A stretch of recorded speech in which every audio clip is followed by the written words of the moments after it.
penyelamatku, tiada yang seperti Engkau. Setiap hari ku memuji keajaiban kasih-Mu.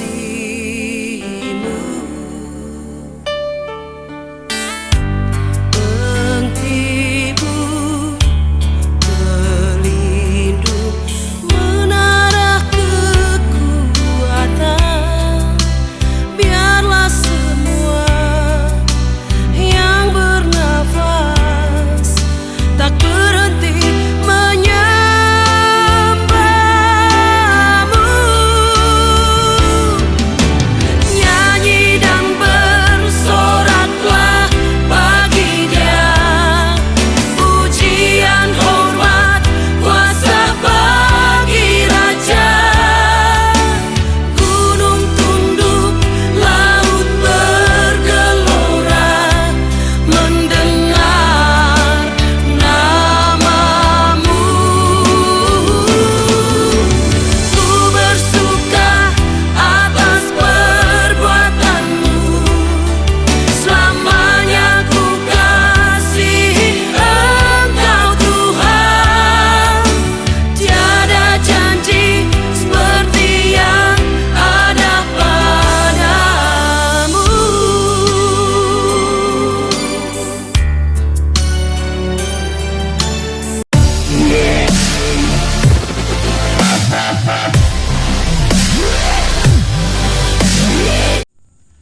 Shalom, selamat pagi, selamat siang, dan selamat petang untuk Bapak, Ibu, dan Saudara warga Jemaat GKJTU Bendosari.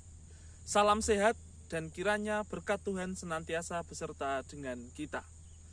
Marilah kita mulai ibadah pada hari Minggu Sabat 18 Juli 2021 dengan mengaku bahwa pertolongan kita itu di dalam nama Tuhan yang menciptakan langit dan bumi, yang tidak pernah meninggalkan pekerjaan tangannya, dan yang menggenapi janjinya kekal selama-lamanya. Kasih karunia dan damai sejahtera dari Allah Bapa kita dan dari Tuhan Yesus Kristus serta persekutuan Roh Kudus beserta dengan Bapak, Ibu, Saudara sekalian. Amin.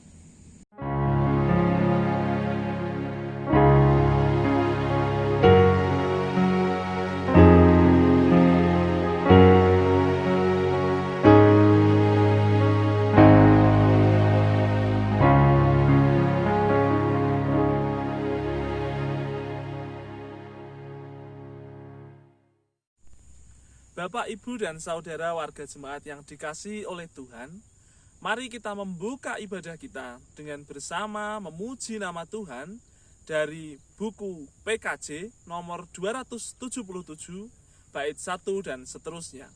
Sekalipun diriku dapat berkata-kata.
Bapak, Ibu, dan Saudara warga Jemaat GKJTU Bendosari, firman Tuhan yang akan kita renungkan dan akan kita pelajari pada hari ini terambil dari sebuah kisah yang sudah sangat terkenal, sudah sangat kita ketahui bersama. Dari sejak sekolah minggu pasti kita sudah familiar dengan hal ini, yaitu mengenai perumpamaan anak yang hilang. Di dalam Alkitab itu tercatat di dalam Lukas 15 ayatnya yang ke-11 sampai dengan 32. Lukas 15 ayatnya yang ke-11 sampai dengan 32 tidak akan saya bacakan semua, namun akan saya ambil satu ayat untuk menjadi dasar firman kita, yaitu dari ayatnya yang ke-32.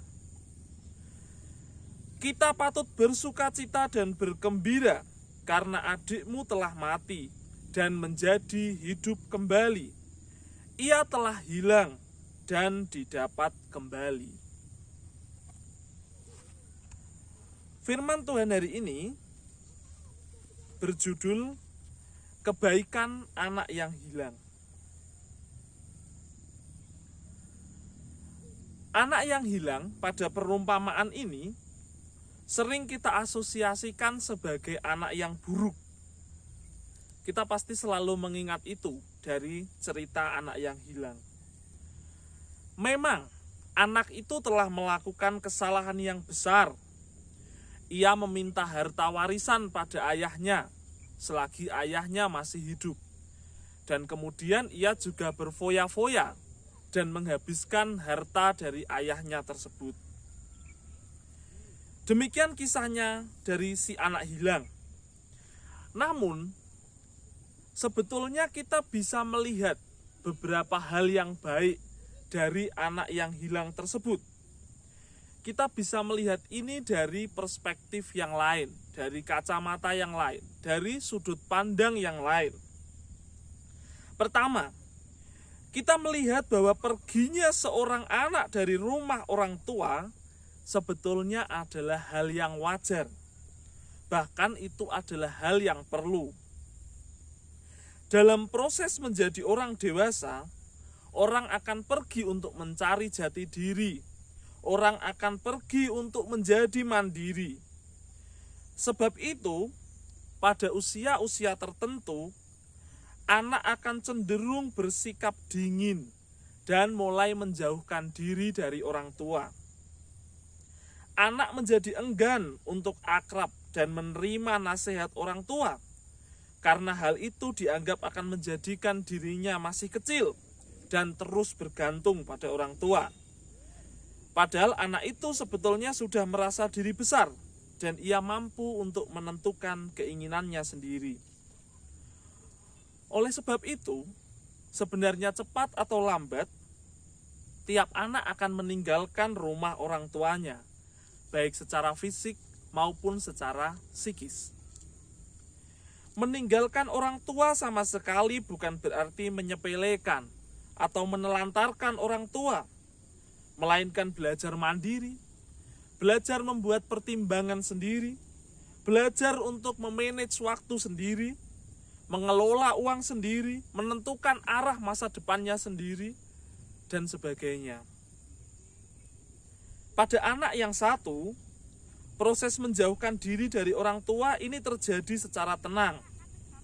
Tetapi pada anak yang lain terjadi dengan gejolak, misalnya dengan ketegangan atau dengan keributan. Kasus yang paling ekstrim adalah anak yang melarikan diri dari rumah orang tua atau orang tuanya yang justru mengusir anak. Nah, dalam perumpamaan anak yang hilang yang telah kita baca dan telah kita ketahui selama ini, sama sekali tidak tertulis dan sama sekali tidak ada nampak ketegangan dari anak dan si ayah. Dari ayat yang ke-12 dan ayat yang ke-13, tampak bahwa anak itu meninggalkan rumah secara baik-baik. Dalam ayat yang ke-13 tertulis bahwa baru beberapa hari kemudian anak ini menjual hartanya dan berangkat meninggalkan rumah ayahnya. Nah, seandainya anak itu merasa benci, anak itu memendam amarah, atau ada ketegangan di sana, pasti ia akan segera meninggalkan rumah secepat mungkin. Tapi tidak ada satupun ayat yang menjelaskan mengenai hal ini. Selanjutnya, anak yang hilang ini membuat prakarsa sendiri untuk pergi ke negeri yang jauh di ayatnya yang ke-13. Nah, orang yang punya ide atau punya prakarsa untuk pergi dan pindah ke negeri yang jauh seorang diri, artinya dia adalah orang yang memiliki keyakinan diri yang tinggi. Ia punya kepercayaan diri, ia yakin berani menghadapi tantangan, dan ia tahu bahwa di depannya ada kendala, ada resiko. Tapi ia berani untuk menghadapi situasi yang serba asing. Ia mau menghadapi ketidakpastian. Itu adalah sikap-sikap yang baik, yang perlu di saat kita akan bertumbuh. Sayangnya, sifat-sifat yang baik yang diperlukan tersebut justru digunakan untuk hal-hal yang tidak produktif. Tetapi oleh si anak digunakan hanya untuk kepentingan konsumtif, yaitu memboroskan harta miliknya dengan hidup berfoya-foya. Nah, selain ada tentang hal-hal itu, masih ada kebaikan lain pada diri anak yang hilang ini. Ketika ia mencari pekerjaan, ia tidak cerewet. Ia bahkan bersedia melakukan pekerjaan apapun. Bahkan pada akhirnya ia mau untuk menjaga babi. Padahal bagi seorang Yahudi, pekerjaan itu adalah haram. Tetapi ia bersedia melakukan pekerjaan yang kotor dan hina itu. Kemudian dicatat pula sesuatu yang sangat baik. Di ayatnya yang ke-17. Lalu ia menyadari keadaannya. Ungkapan itu berarti ia menemukan, ia melihat, ia menyadari, dan ia menerima dirinya. Kesadarannya itu dituturkan sebagai berikut dalam ayatnya yang ke-17 sampai 19. Betapa banyaknya orang upahan Bapakku yang berlimpah-limpah makanannya, tetapi aku di sini mati kelaparan. Aku akan bangkit dan pergi kepada Bapakku dan berkata kepadanya, Bapa, aku telah berdosa. Aku tidak layak lagi disebutkan anak Bapa. Menjadi sadar adalah cukup sulit, Bapak, Ibu, dan Saudara yang dikasihi Tuhan.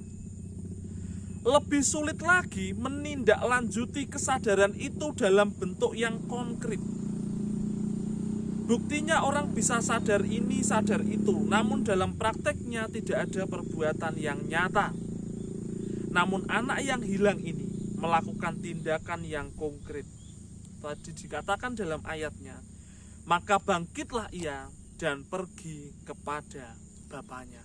Ayatnya yang ke-20. Satu kebaikan lagi dibuat oleh anak yang hilang ini. Walaupun ia meminta diampuni, namun ia bersedia menanggung hukuman. Ya, dalam ayatnya tertulis, aku tidak layak lagi disebutkan anak Bapa. Jadikanlah aku sebagai salah seorang upahan Bapa. Nah, Bapak, Ibu, dan Saudara yang dikasihi Tuhan, firman hari ini dan renungan ini bukan bermaksud untuk mengecilkan kesalahan si anak yang hilang. Kesalahannya besar. Namun di samping melakukan kesalahan, ia pun telah melakukan beberapa hal yang baik. Hari ini kita belajar, kita diajak untuk melihat sebuah persoalan itu dari perspektif yang lain. Bahkan kalau kita harus melihat ini secara pedagogis, anak yang hilang itu punya kemungkinan sangat besar untuk menjadi orang baik yang bertumbuh. Ia punya sikap-sikap yang kondusif. Ia bisa dididik. Ia berani membuat prakarsa. Berani memasuki situasi yang tidak pasti. Ia ingin mandiri. Ia mau, ia bisa melakukan jenis pekerjaan apapun. Ia menyadari dirinya sendiri. Ia mau mengaku salah.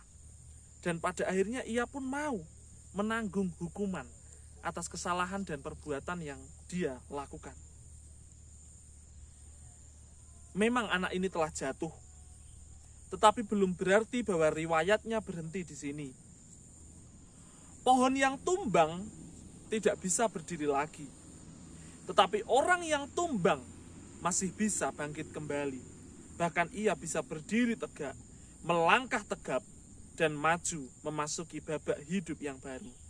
Tentunya dengan belajar dari kejatuhannya itu. Disinilah Bapak, Ibu, dan Saudara, satu poin yang penting, satu hikmah yang indah boleh kita petik dari kisah si anak hilang. Setiap kita adalah pribadi yang berdosa, pribadi yang pernah melakukan kesalahan, dan pribadi yang pernah bisa dan setiap saat bahkan melanggar dan tidak sesuai dengan ketentuan dan keinginan Bapa kita, Tuhan Yesus, dan ajaran firman Tuhan.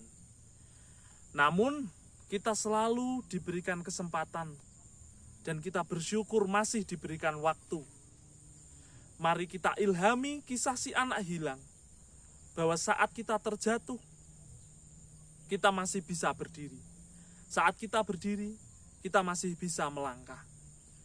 Namun tentunya kita adalah manusia yang diciptakan Tuhan dengan akal, budi, dan logika.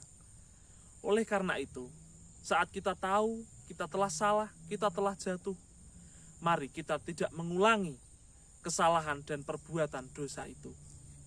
Bapak, Ibu, dan Saudara, serta saya, mari kita senantiasa menjauhkan diri dari dosa dan berbalik untuk selalu percaya dan mengimani Tuhan dengan semakin kuat lagi.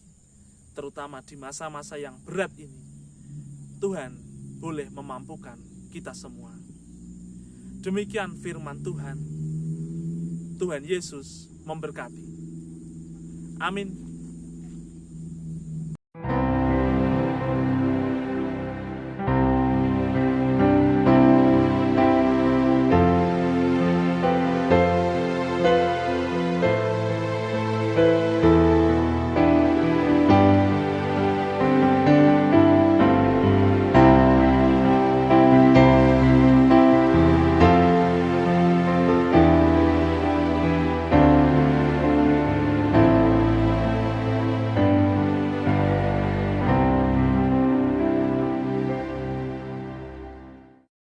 Mari kita bersaat teduh sejenak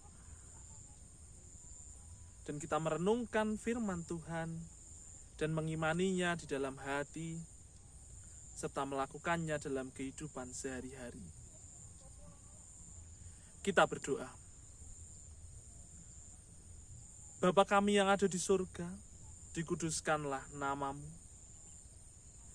Terima kasih Tuhan, ucapan syukur kami naikkan kepadamu, karena Engkau berkenan memberikan kami kesehatan, memberikan kami keselamatan, dan memberikan kami kemampuan sampai saat ini boleh untuk terus mengarungi kehidupan,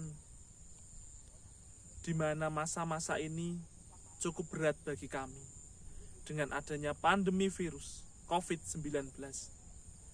Namun Tuhan menyertai, Tuhan memberkati, sehingga saat ini kami masih boleh untuk beribadah kepadamu, memuji namamu, mendengarkan firman-Mu.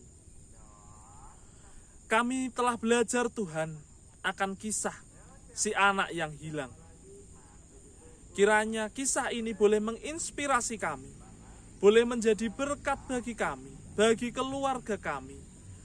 Dan firman ini tidak hanya masuk melalui telinga kanan dan keluar dari telinga kiri, tapi firman ini benar-benar boleh terpatri dalam hati kami. Dan kami boleh belajar bahwa kami selalu sering mengecewakan Engkau, namun kami tahu bahwa Engkau selalu terbuka untuk menerima kami. Engkau selalu membukakan pintu bagi kami, sehingga kami jatuh tidak sampai tergeletak. Namun kami boleh bangkit berdiri dan kembali menjadi manusia baru, pribadi yang lebih baik dalam setiap hari-hari kami ini.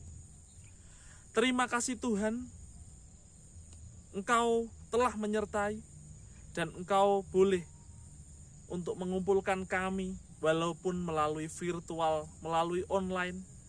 Kami tahu bahwa hati kami tetap satu untuk mengimani Engkau, Bapa. Di dalam nama Tuhan Yesus Kristus, kami berdoa dan mengucap syukur. Haleluya. Amin.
Demikianlah kita telah memuji nama Tuhan dan mendengarkan kebenaran dari firman-Nya.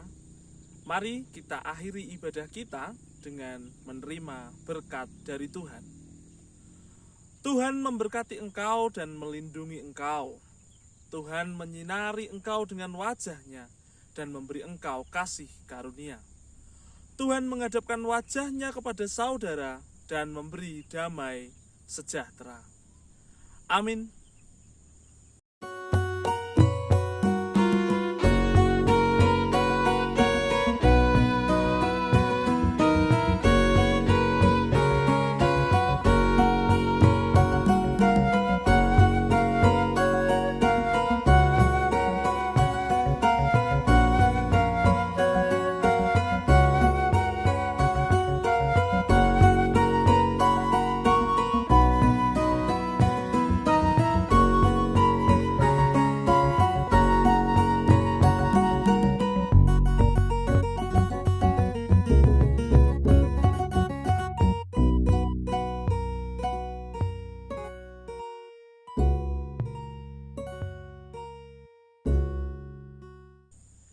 Kita tutup ibadah hari ini dengan menyanyi dan memuji bersama dari Kidung Jemaat nomor 359, Marilah Datang Kepadaku.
Kau tahu rinduku Tuhan,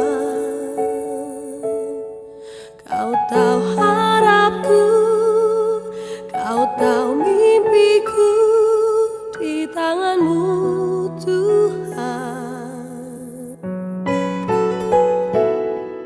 Dalam segenap jalanku, dalam setiap langkahku,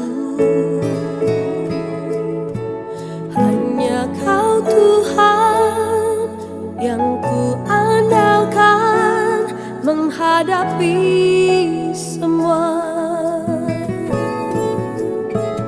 Yesus, Kau anugerah terindah dalam hidupku. Kau sungguh berarti di setiap jalanku. Anugerah-Mu selalu mempesonaku. Yesus, Kau terbaik. Yesus, Kau termanis di dalam hidupku.